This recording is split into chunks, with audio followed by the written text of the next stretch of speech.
बक्सर के युद्ध का ऐतिहासिक महत्व। देखिए, प्लासी के युद्ध से क्या हुआ था? बंगाल पर कंपनी का राजनीतिक नियंत्रण तो हुआ था। ध्यान सुनना, राजनीतिक नियंत्रण तो हुआ था, परंतु पूरी तरह से नहीं हुआ था। लेकिन बक्सर के युद्ध के बाद बंगाल पर कंपनी का राजनीतिक नियंत्रण पूर्णतया स्थापित हो गया। अगर हम ये मान लें कि प्लासी के युद्ध से बंगाल का जो पॉलिटिकल कंट्रोल था वो 40% हुआ कंपनी का, तो बक्सर ने उसको बढ़ा के 100% कर दिया। तो एक ये परिवर्तन हमें दिखाई दे रहा है। ठीक है, तो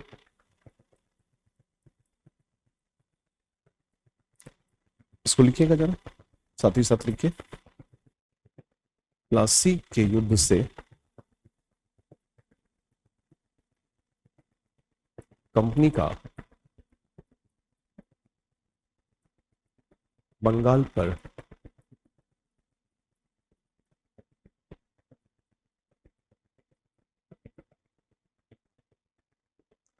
राजनीतिक नियंत्रण बढ़ा था,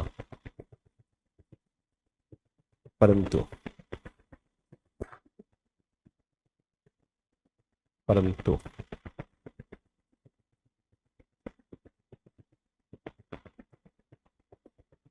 बक्सर के युद्ध से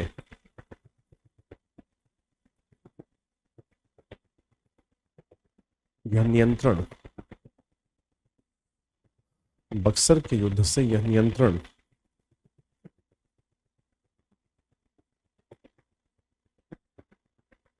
पूर्णतया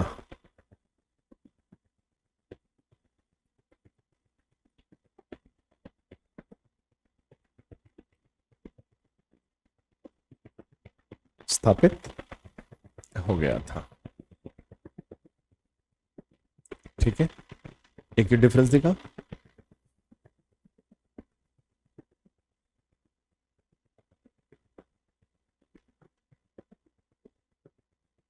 दूसरा लिखिएगा।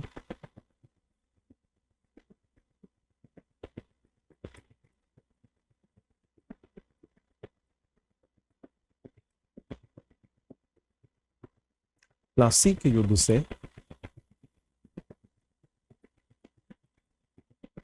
कंपनी ने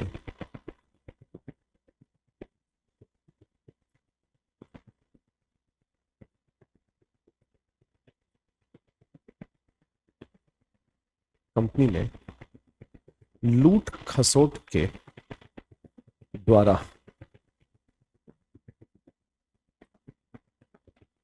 धन तो एकत्रित किया था,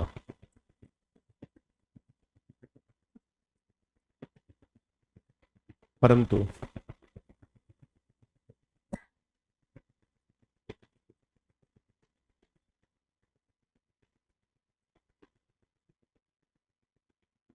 टैक्स वसूली का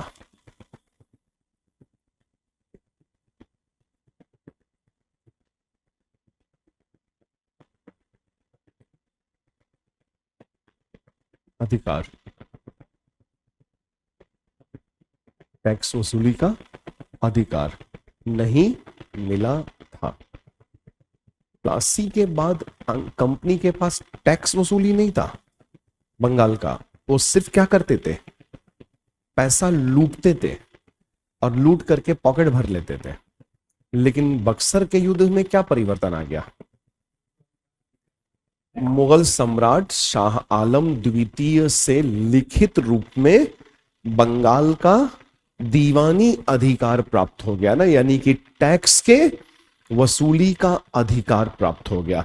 तो ये एक लेवल अपर हो गया ना, कंपनी आगे बढ़ गई। अभी तक कंपनी के पास टैक्स वसूली का अधिकार नहीं था प्लासी के बाद, और बक्सर के बाद टैक्स वसूली का अधिकार आ गया। तो फर्क आया ना। ठीक है, आगे लिखिएगा। परंतु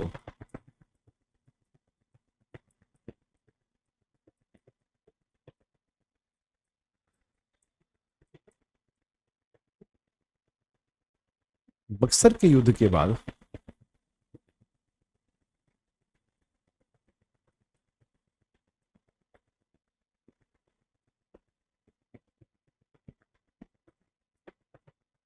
इलाहाबाद की संधि से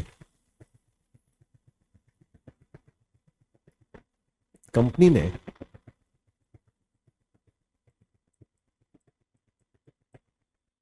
मुगल सम्राट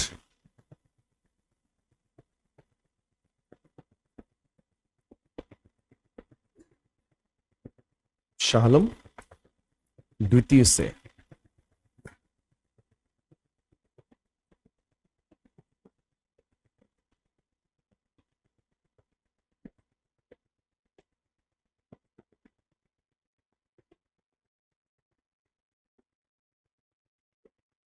टैक्स वसूली का दीवानी अधिकार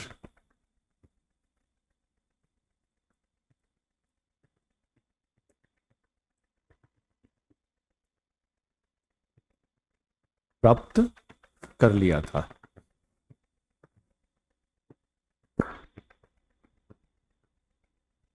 ठीक है, ये समझ में आया। अब प्लासी के बाद देखिए क्या हो रहा था कि जितना लूटे लूटे और नहीं लूट पाए तो नहीं लूट पाए, लेकिन अब कंपनी को पता है कि हर साल टैक्स का इतना पैसा तो कंफर्म आ रहा है। प्लासी के बाद कितना पैसा आएगा ये कंफर्म नहीं था, क्योंकि वो लूट पर निर्भर था। कंपनी कितना नवाब से चूस लेगी, लूट लेगी, उस पर निर्भर करता था। अब कंपनी नवाब से कुछ लेना ही देना नहीं है, नवाब के पास तो अब कुछ नहीं है। अब टैक्स वसूली का सीधा अधिकार कंपनी के पास आ गया, यानी कि प्रति वर्ष आय का, इनकम का एक निश्चित फिक्स्ड स्रोत, जैसे सैलरी होता ना, सैलरी वैसे हो गया, फिक्स सैलरी टाइप का, हर साल 70 लाख, 80 लाख, 90 लाख आ जाएगा। ये कंपनी को फायदा हो गया। तो प्लासी के युद्ध से कंपनी को आय का निश्चित स्रोत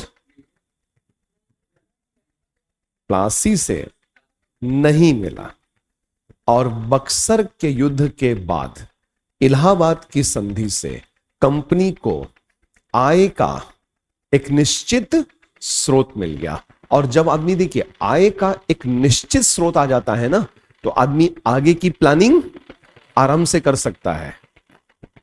प्लानिंग कर सकता है कि यार मेरे पास हर साल तो लग रहा है 1 करोड़ आ जाएगा, तो चलो 1 करोड़ आ जाएगा साल भर का, तो इतना म्यूचुअल फंड में डाल देंगे, इतना शेयर मार्केट में डाल देते हैं, 10 लाख की गाड़ी खरीद लेते हैं, ये कर लेते हैं, वो कर, प्लानिंग कर लेता है आदमी। और जब फिक्स्ड इनकम नहीं आता तो प्लानिंग नहीं हो पाती है। पता नहीं यार इस बार तो आ गया, अगले साल आएगा कि नहीं आएगा, क्या ना। तो तीसरा पॉइंट लिखिएगा,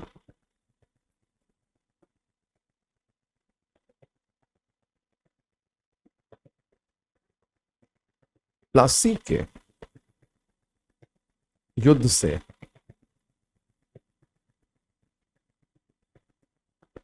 कंपनी को आय का कोई निश्चित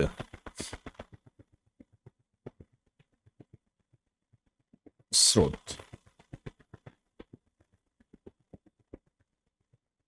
नहीं मिल पाया था, परंतु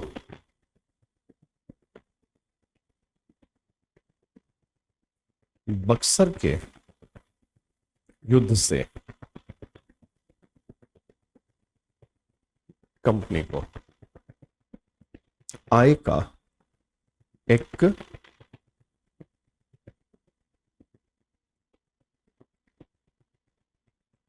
निश्चित स्रोत मिल गया, जिससे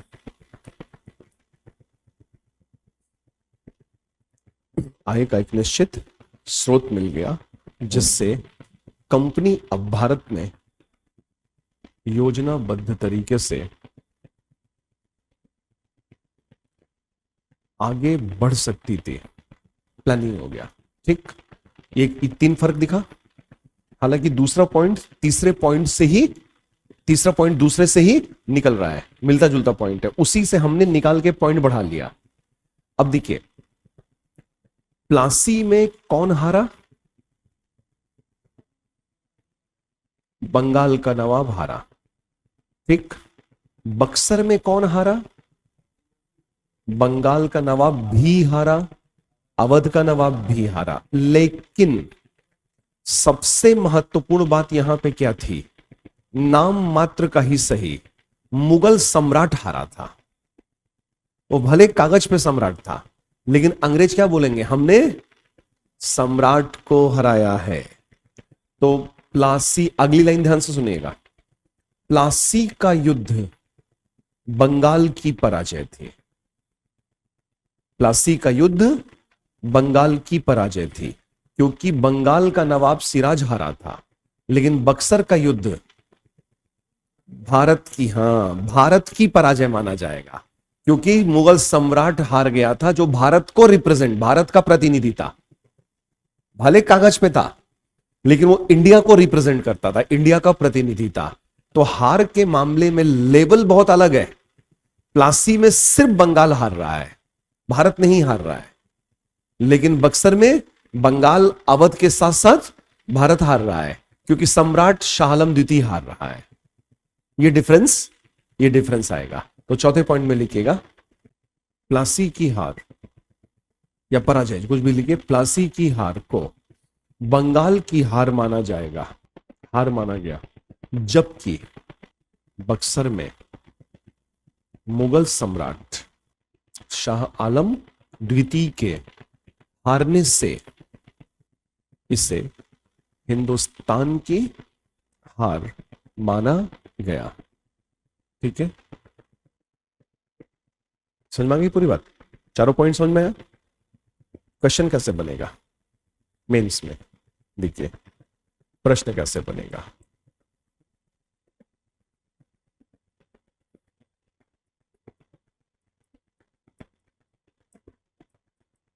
अभी कुछ लिखे मत, एक पॉइंट और लिखाऊंगा।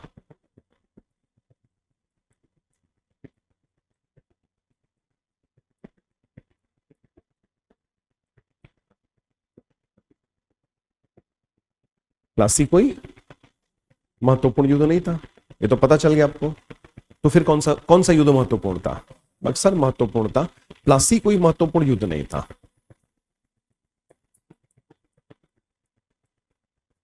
बक्सर के युद्ध के परिणाम इसे महत्वपूर्ण बना देते हैं या बनाते हैं।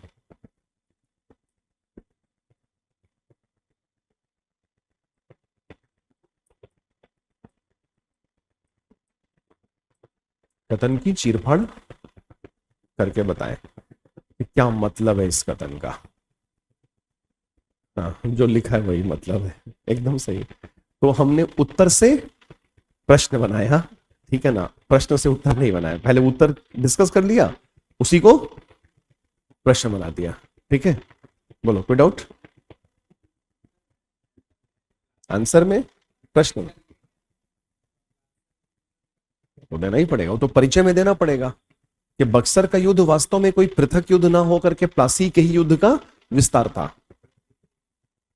जब प्लासी में बंगाल की हार प्रारंभ हुई थी और बक्सर में वहां जाकर के पूरी तरह से पराजित हो गया। कुछ ना कुछ आपको लिखना पड़ेगा, दोनों लड़ाइयों को जोड़ना पड़ेगा परिचय वाले में। हाँ, पहले प्लासी का परिचय, फिर बक्सर का परिचय, फिर दोनों लड़ाइयों को। यह सवाल आसान नहीं है, ये सवाल आसान नहीं है, ये सवाल टफ है। ये हर बच्चा ये सवाल हैंडल नहीं कर पाएगा मेंस में। इसी तरह से यूपीएससी ना घुमाता है, और जब घुमा देता है तो खोपड़ी घूम जाती है। और जो उस समय शांत रह गया और प्रश्न को 3 बार 4 बार 5 बार पढ़ा और तोड़ ले गया प्रश्न को कि अरे यार ये पूछ रहा है, उसका नंबर बढ़ जाएगा। और अगर आप डर गए कि ले पता नहीं क्या पूछ दिया, ये तो हम पढ़े ही नहीं थे क्लास में, तो हर चीज आप क्लास में नहीं पढ़ेंगे, कुछ चीजें आपके बुद्धि पर चलेगा कि कितने धैर्य और शांत मन से आप ये परीक्षा दे रहे हैं, चाहे प्री हो या मेंस हो। हमेशा ध्यान रखिएगा, धैर्य बनाए रखिएगा, धैर्य बनाए रखिएगा। जैसे इस सामने वाले सड़क पे कार चलाने के लिए गजब धैर्य चाहिए, लेकिन आप लोग को बहुत ज्यादा धैर्य की जरूरत पड़ेगी यूपीएससी एग्जाम हॉल में जरूरत पड़ेगी। तो ये प्रश्न कुछ ऐसा है जिसका उत्तर हमने यहां पे डिस्कस किया 4 पॉइंट में, ठीक है। लेकिन एक पॉइंट इसमें और देखिएगा कि प्लासी में क्या अंग्रेजों ने, ध्यान सुनिएगा ना, क्या प्लासी में अंग्रेजों ने यह सिद्ध किया कि वो सैनिक रूप से इंडियन से बेहतर थे? नहीं। अगर उन्होंने प्लासी जीता तो उसका कारण अंग्रेजों की श्रेष्ठता नहीं थी। कैसे जीता था? धोखे से जीता था ना, षड्यंत्र से। अगर मीर जाफर और खादिम खान और मर्दान और मोहनलाल सब लड़ गए होते तो कंपनी का बोरिया बिस्तर सिमट जाता, क्योंकि 1757 में कंपनी मजबूत नहीं थी। उन कंपनी 1757 के बाद जो प्लासी के बाद पैसा निकाला ना कंपनी ने, उस पैसे से कंपनी ने अपनी सेना बहुत मजबूत कर ली। फिर उनको हरा पाना मुश्किल होता। या तो हम उन्हें प्लासी में रोक दिए होते, या फिर अब नहीं रोकेगी कंपनी, या बक्सर में रोकते। लेकिन बक्सर में कैसे रोकेंगे? क्योंकि उस 6-7 साल में कंपनी ने जो पैसा निकाला बंगाल से, उसी पैसे से तो कंपनी ने अपनी सेना मजबूत कर ली ना। देर हो चुकी थी बक्सर में आते आते। प्लासी ही मौका था जहां हम अंग्रेजों का बुरिया बिस्तर समेट दिए होते, लेकिन धोखा हो गया। तो प्लासी में, ध्यान सुनिए, प्लासी के युद्ध से अंग्रेजों की सैन्य श्रेष्ठता स्थापित नहीं हुई थी, परंतु बक्सर के युद्ध से अंग्रेजों की सैन्य श्रेष्ठता स्थापित हो गई। यद्यपि कि अवध के वजीर बेनी बहादुर ने धोखा किया था, लेकिन उसके बाद भी कंपनी जीत रही थी। ना भी धोखा होता तब पर भी कंपनी जीत रही थी। लेकिन एक चीज है कि उस जमाने में धोखेबाज, षड्यंत्रकारी, भ्रष्टाचारी जगह जगह मौजूद थे, पल पल मौजूद थे, जो इंडिया को गुलामी के रास्ते पे लगातार ढकेलते जा रहे थे। ठीक है, तो कितने पॉइंट लिखा था हमने? 4। उसमें एक पॉइंट बढ़ाइएगा, 5वां पॉइंट करिएगा। प्लासी के युद्ध से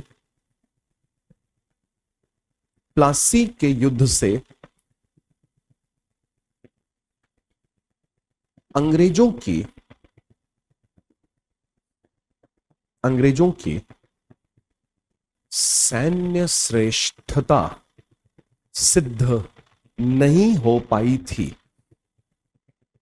क्योंकि कंपनी ने यह युद्ध षड्यंत्र से जीता था।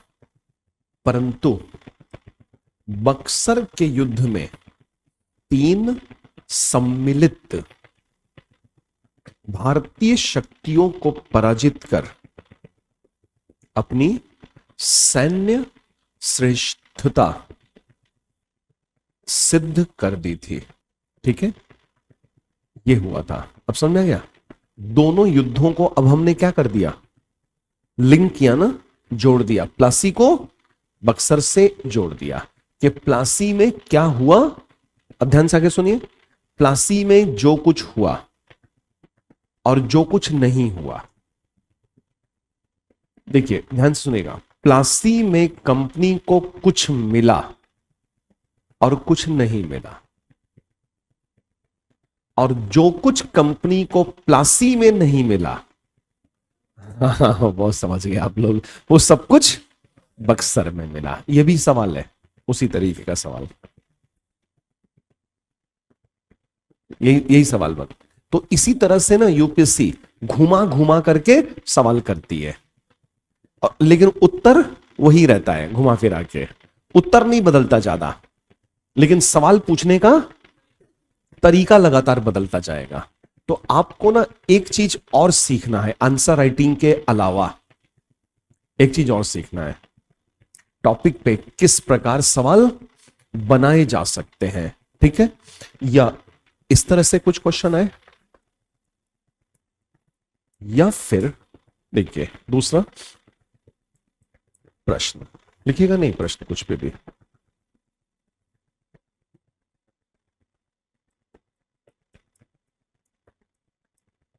प्लासी के युद्ध से अंग्रेजों को कुछ मिला व कुछ नहीं मिला, और जो कुछ नहीं मिला और जो कुछ नहीं मिला वह बक्सर के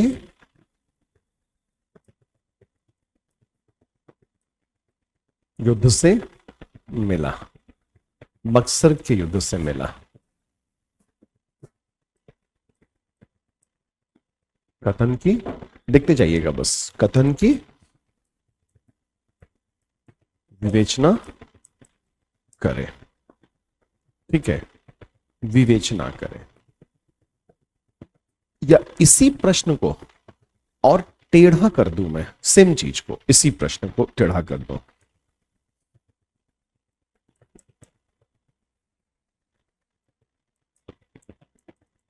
बक्सर के युद्ध ने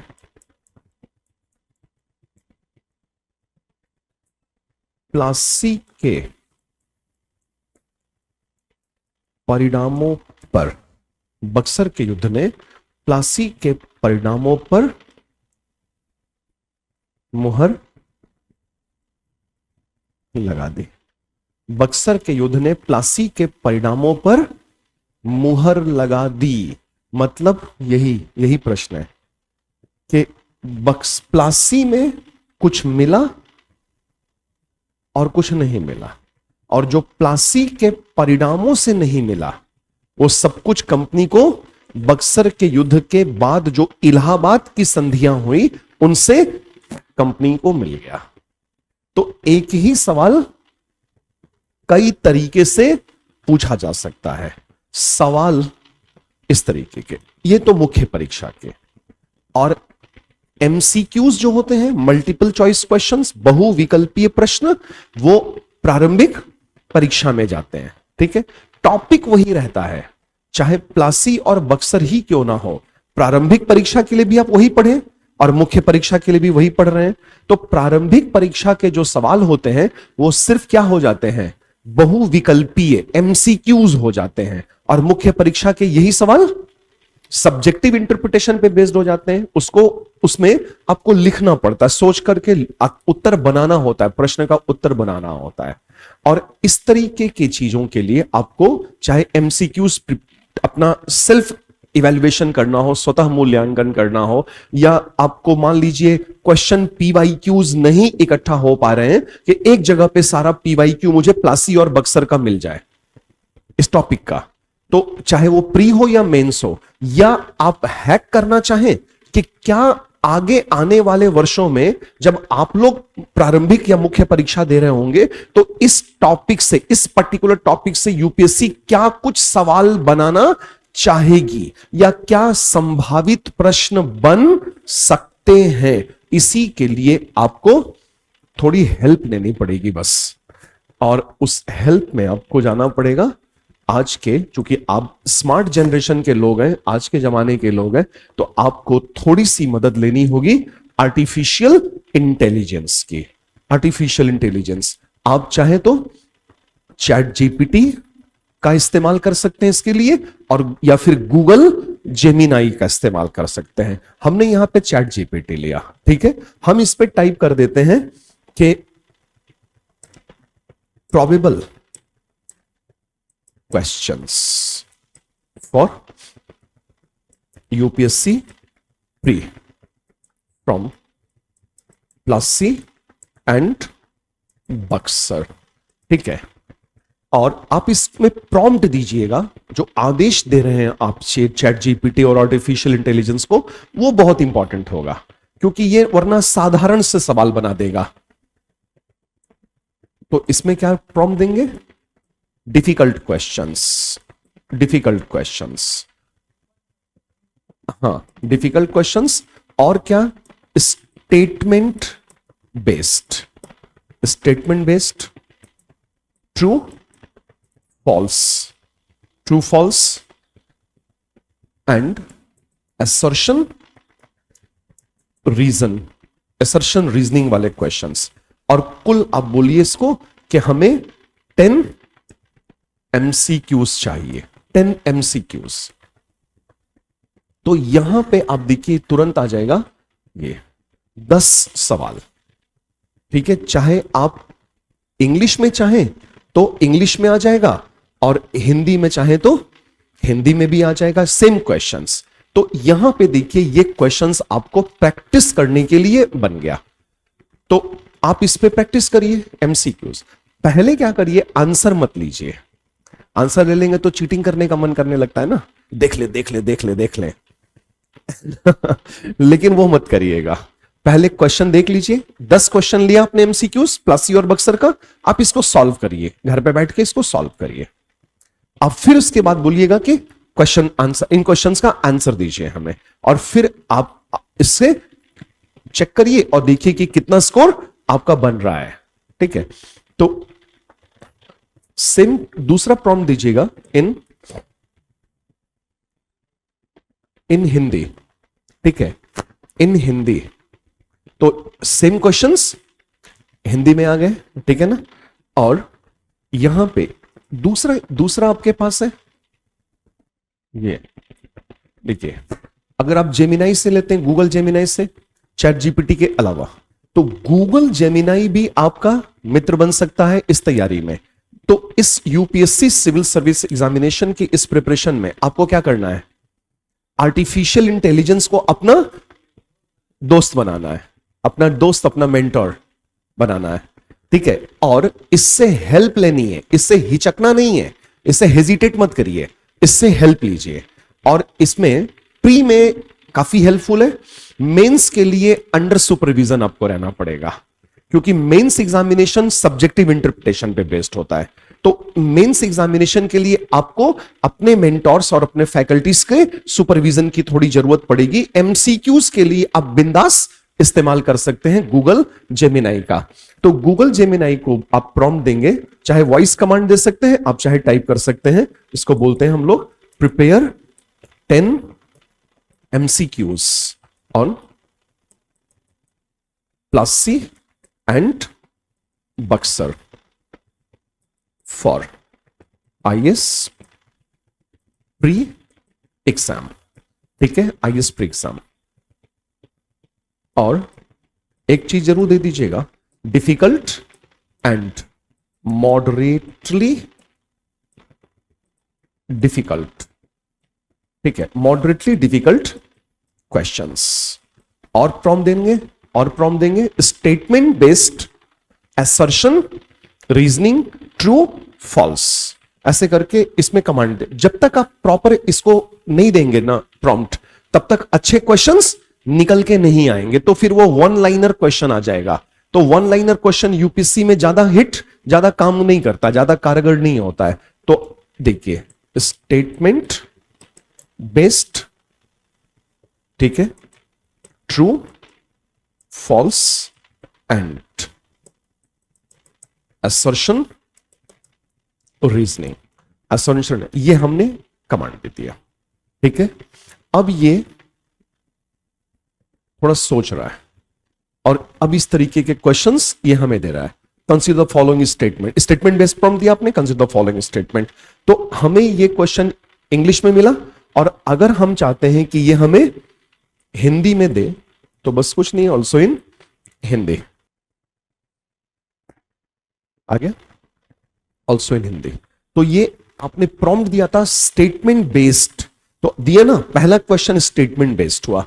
तो अब आपने ये क्वेश्चन सॉल्व किया, ठीक है, कि वर्ष 1756 की ब्लैक होल त्रासदी का उपयोग अंग्रेजों द्वारा नवाब सिराजुद्दौला के खिलाफ सैन्य कार्रवाई को उचित ठहराने के लिए किया गया था। रॉबर्ट क्लाइव ने अमीर व्यापारी अमीचंद के साथ एक गुप्त समझौता किया था, जिससे इस पूरे साजिश को सफलतापूर्वक नवाब के सामने उजागर कर दिया गया। इस तरीके का क्वेश्चन आप इन्होंने दिया, 3 स्टेटमेंट दिया है, आपको बताना है कि कौन से सही है, वो आप अपना हिसाब से बता दीजिए। तो टॉपिक आपने पढ़ ही लिया है। प्रश्न संख्या 2 कथन आधारित, प्रश्न संख्या 3 कथन आधारित ट्रू और फॉल्स का आपने प्रॉम्प्ट दिया, तो ट्रू और फॉल्स आया कि स्टेटमेंट में कौन कौन से ट्रू और फॉल्स हैं। ठीक है, अब देखिए, प्लासी के युद्ध के तुरंत बाद ईस्टर्न कंपनी को बंगाल, बिहार और उड़ीसा की पूर्ण दीवानी मिली नहीं, वो तो बक्सर के युद्ध के बाद इलाहाबाद की संधि से मिली थी, जो सम्राट शाह आलम द्वितीय के साथ किया गया था। तो ये स्टेटमेंट सत्य नहीं है, असत्य है, फॉल्स है। अब से सत्य पूछा गया, सत्य। मीर जाफर को कंपनी को उनके वित्तीय नुकसान के मुआवजे के रूप में एक बड़ी राशि देने के लिए बाध्य किया गया। मीर जाफर को कंपनी को जो लॉस हुआ वो भरपाई किया और उसने भारी भरकम पैसा दिया। मीर जाफर ने कंपनी को अच्छा खासा पैसा दिया, ठीक है, और नवाब ने मिंट और सेना पर अपना पूर्ण नियंत्रण बनाए रखा। मिंट छापाखाना और सेना पर पूर्ण नियंत्रण बनाए रखा। क्या ये सही है? पूर्ण नियंत्रण नहीं रह जाएगा, क्योंकि अब क्या आ जाएगा, आंशिक रह जाएगा ना, क्योंकि अब बंगाल को जीत चुके हैं ना, और नवाब कठपुतली है, जाफर कठपुतली है ना, हालांकि पूरी तरह से कठपुतली नहीं है, लेकिन आंशिक रूप से कठपुतली है। तो अब इस तरीके के कथन आधारित, कथन कारण वाले सवाल। तो महत्वपूर्ण क्या है यहां पे? महत्वपूर्ण यह है कि आपने जब हेल्प लिया गूगल जेमिनाई का, तो प्रॉम्प्ट जो दिया ना, प्रॉम्प्ट, ये प्रॉम्प्ट बहुत इंपॉर्टेंट है, क्योंकि अगर अच्छे से प्रॉम्प्ट नहीं देंगे तो अच्छे क्वेश्चंस नहीं मिल पाएंगे। ठीक है, अब इसी पे आपको यह करना है कि मेंस क्वेश्चंस, ठीक है, मेंस क्वेश्चंस और प्लासी एंड बक्सर और यूपीएससी इन हिंदी चाहे इंग्लिश, किसी में भी बोले वो एक ही होता है। अब देखिए, एनालिटिकल क्वेश्चन दिया इसने। प्लासी का युद्ध एक युद्ध नहीं बल्कि एक विश्वासघात और राजनीतिक षड्यंत्र था। जाहिर सी बात है, था। कौन कौन थे? मीर जाफर मुख्य सेनापति, मीर बख्शी, खादिम खान उपसेनापति, वित्त मंत्री दीवान राय दुर्लभ, बंगाल का एक बड़ा व्यापारी अमीचंद, कलकत्ता का किलेदार माणिकचंद, और बैंकर फैमिली जगत सेठ के वो दोनों भाई जिनको सिराज ने 2-2 चाटा मारा था, वो अपना बदला देने के लिए रॉबर्ट क्लाइव के साथ मिल जाते हैं। षड्यंत्र था। जबकि बक्सर का युद्ध, अब ये डिफिकल्टी लेवल इसने बढ़ा दिया। प्लासी को किससे जोड़ रहा है? बक्सर के साथ जोड़ रहा है। बक्सर का युद्ध अंग्रेजों की वास्तविक सैन्य श्रेष्ठता का परिणाम था। बक्सर का युद्ध धोखा नहीं था, षड्यंत्र नहीं था। बक्सर का युद्ध वास्तविक युद्ध था, जिसमें कंपनी ने अपनी सैन्य श्रेष्ठता स्थापित की थी। यद्यपि कि अवध के वजीर बेनी बहादुर ने धोखा किया था, लेकिन उसके बाद भी यह सैन्य श्रेष्ठता से जीता गया युद्ध था और 3 सम्मिलित भारतीय शक्तियां पराजित हुई थी, जिसमें मुगल सम्राट शाह आलम द्वितीय भी थे। तो इस कथन के आलोक में दोनों युद्धों की प्रकृति और उनके परिणामों की तुलनात्मक समीक्षा करें। तुलनात्मक समीक्षा करें। प्लासी के युद्ध में जो नहीं मिला वो बक्सर के युद्ध में मिला। ये सारा जो हमने किया है ये तुलनात्मक समीक्षा या विवेचना है, तुलना किया गया है। तो जैसे ही डिफिकल्टी लेवल हमने बढ़ाया तो दोनों युद्धों को जोड़ दिया। चैट जीपीटी ने जोड़ा और गूगल जेमिनाई ने जोड़ा, दोनों जोड़ेंगे, और यूपीएससी भी तो जोड़ेगा, क्योंकि उनके पास भी तो गूगल जेमिनाई और आर्टिफिशियल इंटेलिजेंस का असिस्टेंस है ना। तो हमें एक्चुअली ये समझना है टॉपिक पढ़ते समय कि एमसीक्यूज और मेंस के क्वेश्चंस कैसे बनेंगे, आने वाले क्वेश्चंस कैसे बनेंगे।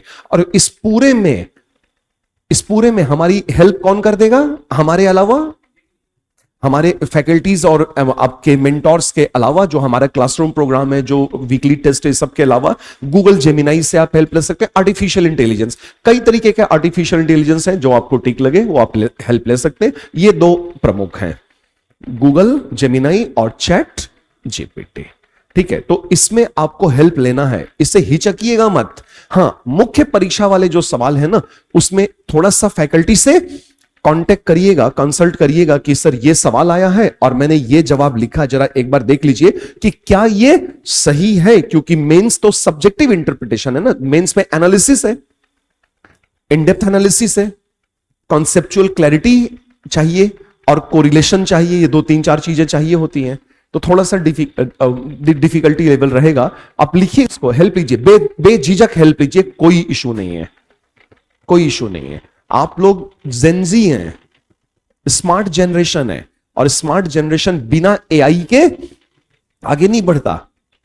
तो एआई का तो हेल्प लेगा ही लेगा, नहीं ले रहे हैं तो लीजिए, लेकिन प्री के लिए एकदम आराम से लीजिए। मेंस के लिए थोड़ा सा कंसल्ट करके रखिएगा अपने मेंटोर्स और फैकल्टी से कि हमने ये मेंस में क्वेश्चन चैट जीपीटी से बनाया और ये देखिए ये हमने लिखा है, क्या ये सही है? तो हम आपको बता देंगे कि सही है कि नहीं है, क्योंकि हम तो 15 साल से पढ़ा रहे हैं।